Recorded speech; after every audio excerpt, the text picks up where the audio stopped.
আপোনালোকে ইতিমধ্যে গোটেই ঘটনাখিনি শুনিছেও। ছিংগাপুৰৰ ৰাষ্ট্ৰদূতে আমাক জনোৱা মতে ছিংগাপুৰ টাইম ঠিক 2টা বজাত জুবিনে 4জন তেওঁৰ টীম আৰু তাৰ 11জন অসমীয়া যুৱকক লগত লৈ ইয়াটছত গৈছিলে আৰু তাতে কিছু দূৰ যোৱাৰ পিছত তেখেতসকলে এক জায়গাত ৰখি সুইমিং কৰিছিলে। প্ৰথমতে তেওঁ যেটো লাইফ জ্যাকেট লৈ সুইমিং কৰিছিলে। পিছত লাইফ জ্যাকেটটো অভাৰসাইজ হোৱা বুলি তেওঁ লাইফ জ্যাকেটটো খুলি সুইমিং কৰিলে। যেতিয়া লাইফ জ্যাকেটটো খুলি সুইমিং কৰিলে অলপ সময় পিছতে তেওঁৰ যেতিয়া শৰীৰটো অলপ অস্পষ্ট হৈ গৈছে, পানীৰ তলত সোমাই যোৱা ধৰণৰ হৈছে, তেতিয়া ইয়াটছৰ ক্ৰুজনে জঁপিয়াই আৰু জুবিনক লৈ আহে। প্ৰথমতে CPR দিয়ে। CPR দিয়াৰ পিছত ৰিভাইভ নোহোৱা দেখি ইয়াটছৰ পৰ্টলৈকে লৈ যায়। পৰ্টত কোষ্ট গাৰ্ড আৰু তাৰ যিবিলাক ডক্টৰ আছিলে তেওঁলোকে আকৌ CPR দিয়ে। তাতো ৰিভাইভ নোহোৱাত তেওঁক ছিংগাপুৰ জেনেৰেল হস্পিটালত লৈ যায়। ছিংগাপুৰ টাইম 5:20 ICUত ট্ৰিটমেণ্ট কৰাৰ পিছতো ৰিভাইভ নোহোৱাত ছিংগাপুৰ টাইম 5:20 জুবিন গাৰ্গক মৃত বুলি ঘোষণা কৰা হয়। সাধাৰণতে যিহেতু ই এটা দুৰ্ঘটনা, গতিকে ছিংগাপুৰৰ আইন অনুসৰি ইয়াতে পোষ্টমৰ্টেম বা অটোস্পাই কৰাৰ প্ৰয়োজনীয়তা আহি পৰিব। ইণ্ডিয়ান এম্বেচিয়ে ছিংগাপুৰ চৰকাৰৰ লগত যোগাযোগ অব্যাহত ৰাখিছে। পোষ্টমৰ্টেম নকৰাকৈও আনিব পাৰি নেকি তাৰ বিষয়ে কথা পাতিছে। আৰু যদি পোষ্টমৰ্টেম কৰিও আনিব পৰা যায় তেতিয়াহ'লে কালি গোটেই দিনটো লাগিব। কালি বিয়লি আমি আশা কৰিছোঁ যে তেওঁক আমি নতুন দিল্লী আৰু নতুন দিল্লীৰ পৰা নিশালৈকে আমি গুৱাহাটীলৈ লৈ আহিব পাৰিম। গুৱাহাটীত তেখেতক অহাৰ পিছত জুবিন গাৰ্গক যাতে সকলোৱে শ্ৰদ্ধাঞ্জলি দিব পাৰে, সকলো মানুহে যিহেতু খুব আগ্ৰহী, সৰু সজাইত তেখেতক আমি এটা দিন ৰাখিম আৰু তেখেতৰ অনুৰাগীসকলে তেখেতক শ্ৰদ্ধাঞ্জলি দিয়াৰ সুবিধা পাব।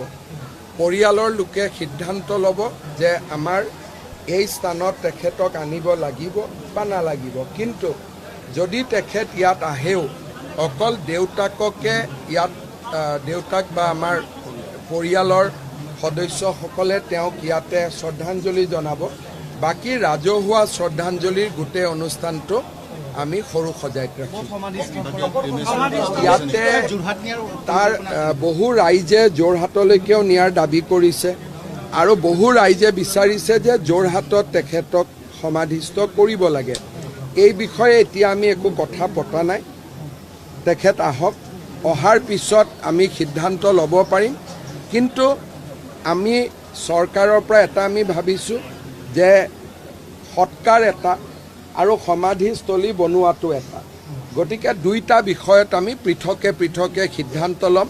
সকলোৰে লগত আলোচনা কৰি এই বিষয়ে আমি সিদ্ধান্ত ল'ম। সময় আছে। এতিয়ালৈকে ছিংগাপুৰৰ এম্বেচেডৰে যিখিনি আমাক জনাইছে, অসম এছ'চিয়েশ্যনৰ অভিমন্যু তালুকদাৰ আৰু তেওঁৰ সহযোগীসকলৰ লগত জুবিন ইয়াটছত গৈছিলে। 11জন যি ব্যক্তি তেওঁৰ লগত আছিল তাৰ তালিকাও আমাৰ হাতত আছে। এই মুহূৰ্তলৈকে আমি পোৱা নামখিনি হ'ল অভিমন্যু তালুকদাৰ আৰু 11জন অসমীয়া আৰু জুবিন গাৰ্গৰ লগত 4জন সংগী। 11 আৰু 4 15 আৰু 2জন ক্ৰু। গতিকে এতিয়ালৈকে ইয়াটছৰ ঘটনাত জড়িত বা জুবিনৰ লগত থকা নাম এইকেইটাৰ ভিতৰত যিসকল নাম আছে তেওঁলোকক যদি ছিংগাপুৰ পুলিচে সোধা পোছা কৰে বা অসম আৰক্ষী বা ভাৰতৰ পৰা আমি কাৰোবাক পঠাব লাগে, সেই বিষয়ে কেন্দ্ৰীয় গৃহমন্ত্ৰীৰ লগত মই কথা পাতিম। কিন্তু ইয়াতছত যিসকল আৰোহী আছিলে বা জুবিনৰ লগত সেই সময়খিনি কটাইছিলে তেওঁলোকৰ তালিকাখন ইতিমধ্যে আমাৰ হাতত আহিছে। তেওঁলোক ছিংগাপুৰৰ অসমীয়া, তেওঁলোক ভাৰতীয়, গতিকে যিহেতু ভাৰতীয় তেওঁলোকক সোধা পোছা কৰাত আমাৰ কোনো অসুবিধা নাই।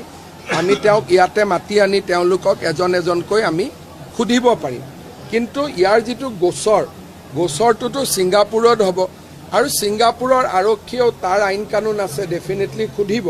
কিন্তু অসমৰ ৰাইজক গোটেই ঘটনাটো জনোৱাৰ কাৰণে তেখেতৰ লগত থকা আমি সংগী বুলিয়ে কওঁ বা আমাৰ ছিংগাপুৰত থকা অসমীয়া ৰাইজ বুলিয়ে কওঁ, যি 11জন আছিল তেওঁলোকৰ আমি ষ্টেটমেণ্ট নিশ্চয় ল'ব পাৰিম, কাৰণ কোনো ছিংগাপুৰ চিটিজেন নহয়, সকলো ভাৰতীয় নাগৰিক।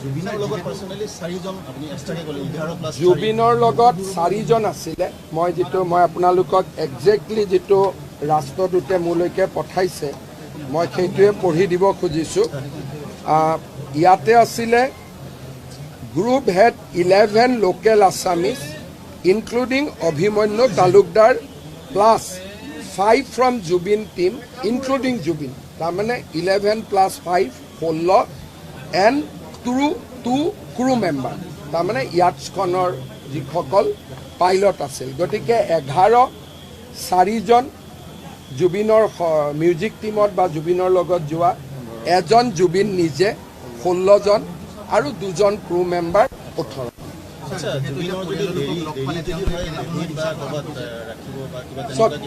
মই তেনেকুৱা কথাবোৰ স্পেকুলেট এইকাৰণে কৰিব খোজা নাই, কাৰণ বহুবিলাক অনুৰাগী ইয়াতে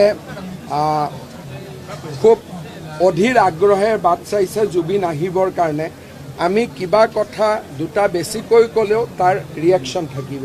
গতিকে এনেকুৱা হ'লে কি কৰিম, তেনেকুৱা হ'লে কি কৰিম, এই প্ৰশ্নৰ উত্তৰ আমি নিদি ভগৱানক কামনা কৰিম যাতে তেখেতক অহাকালি আমি নিশা ঘূৰাই আনিব পাৰোঁ। কিন্তু ছিংগাপুৰৰ আইনৰ কথা, যদি ছিংগাপুৰৰ পুলিচে আহিব অনুমতি দিব লাগিব, তেওঁলোকে অনুসন্ধান কৰিব।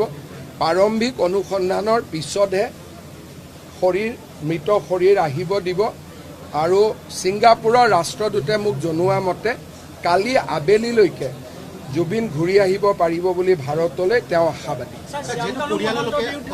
এতিয়ালৈকেতো এই যিটো লিষ্টখন আছে সেই লিষ্টত শ্যামকানু মহন্তৰ নাম নাই, যি 11জন + 5জন প্লাছ এজন জুবিন নিজে আৰু 2জন, 18জনৰ ভিতৰত শ্যামকানু মহন্তৰ নাম নাই। কিন্তু বাকী কিবা যদি তেওঁৰ ওপৰত অভিযোগ থাকে, জুবিনৰ টিমৰ ল'ৰা যিখিনি 4জন লগত আছে বা অভিমন্যু তালুকদাৰ, তেওঁলোকে যদি কিবা কয় শ্যামকানু মহন্তৰ বিষয়ে আমি সুধিব পাৰিম। কিন্তু এই 18জনৰ যিটো তালিকা, 18জন মানে ইনক্লুডিং জুবিন, 17জনৰ তালিকাত শ্যামকানু মহন্ত নাছিলে। ইয়াতছত যেতিয়া গৈছিল তাত শ্যামকানু মহন্তৰ নাম সেই লিষ্টখনত নাই।